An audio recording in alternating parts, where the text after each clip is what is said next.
So plotting, let me check my notes, because I'm having too much fun and I'm losing focus. You guys are good participants. I'm gonna blow through a couple things really quick here. Story has a beginning, middle, and end, and that's just a framework. I mean, you can talk about a 5-act play, a 3-act play, yada, yada, yada, whatever. Just make sure at the beginning that you introduced your protagonist and the motivation, which is the problem they're trying to solve. Because ultimately there's gonna be a final conflict. There's gonna be a lot of interim conflicts, especially in an adventure. When we're going from point A to point B and we're facing danger, abnormal places, exciting things, there's gonna be a lot of little middle conflicts involved. But early in the story, you wanna set up the final conflict, which is, I think, the promise that you were going for early on. Symbol, and I already erased my notes. Pat, you said the quest for a goal, so it's the goal that we're trying to get to. And I also put in here a note to meet the antagonist, but I'll put that in asterisk. Because sometimes you don't meet the antagonist until a little bit later in the story, or if the antagonist is not even a person. It can be like nature. So. Then the middle, build tension, we have middle conflicts. One thing I want to say about the middle though, is to avoid getting too linear. You don't want, it would get boring if my goal were to walk across this room and nothing got in my way. No, I'm going from point A to point B. What I need is I need to trip. I need to have Pat jump out of the chair and come over and tackle me. You know, it can't be just linear easy. It has to be like I'm almost there, something happens, pulls me back. Again, I'm talking ideals. But if it's just, it's almost a process. You don't want to process an adventure. An adventure is unexpected stuff happens. But I'm always driving this way, because I'm a character that you developed in your mind, and I'm driving the story towards the end, cause and effect. Everything I do from the beginning of the story towards the end of the story has to be cause and effect by a character that's either a protagonist or antagonist. So if I want to walk across the room, I'm the one that's making it happen. And if I'm going to fail, something has to make me fail, right? You don't want just bad luck. The lightning bolt's not going to come hit me. You want to get your coincidence done out of the way early in the story. Everything that could stop me from hitting this goal has to be done by someone working against me. I have a question for you. Yeah.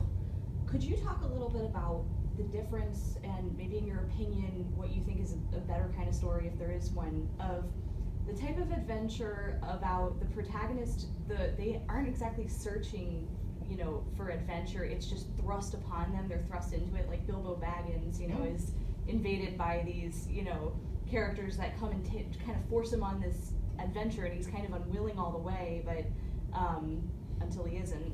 Or even like Harry Potter, he didn't ask for it, he's like thrust into it, versus maybe Indiana Jones or James Bond, where they signed up for the job that's like, they're looking for adventure, like they know what they're getting themselves into. Is there like, I don't know, I was just curious your thoughts Yeah, on. I'll address that, thanks, CK. Call it the reluctant hero. I mentioned the word coincidence, so let's talk about coincidence and luck. Bad luck, good luck.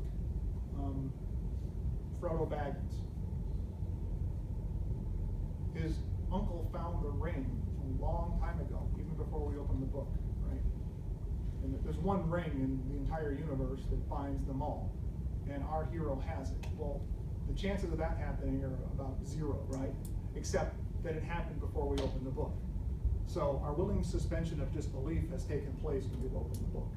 Harry Potter was a wizard. We knew he was a wizard before he knew he was a wizard, right? So when he gets thrown into it, we expect him to take on this challenge, because we've already accepted all this denial that he's going to go through. Frodo didn't know what this thing was. Gandalf didn't even know what it was until partially through the book. Well, we could talk about the dystopian characters. Katniss Everdeen. She sure as heck didn't want to go into the Hunger Games, right? But she had to protect her sister. So what were the chances of by the way, has everybody here seen the Hunger Games? Because I'm using it extensively. So Katniss Everdeen, her younger sister, was picked for basically a death match where 23 out of 24 children are going to die. she volunteers early in the story to take that on. She didn't want to. The chances of her little sister being picked were about 0. And if you read the book, she actually, she minimized her chance by starving herself and feeding her family with animals that she would hunt in the forest, so that she would have fewer tickets in the bowl that they drew out of for her sister. But her sister got picked. That has to happen early in the story to create this reluctance.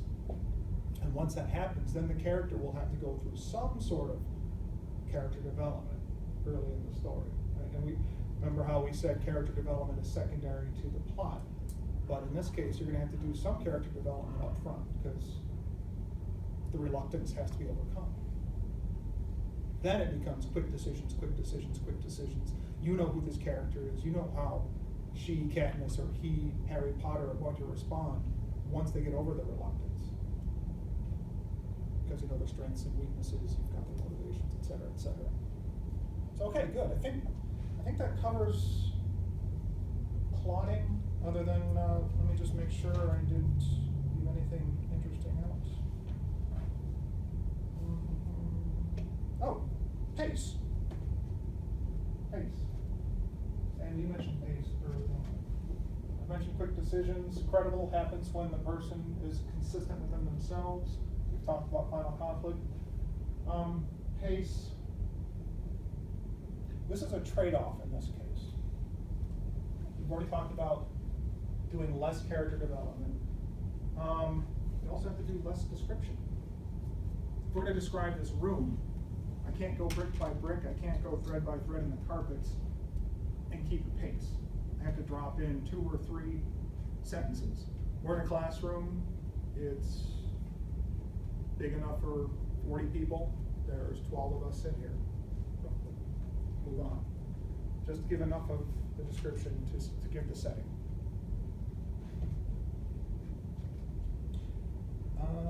And final notes. You don't want your character's second best day or second worst day. You want the worst day of their lives, best day of their lives. Or as the story goes on, their worst day was yesterday.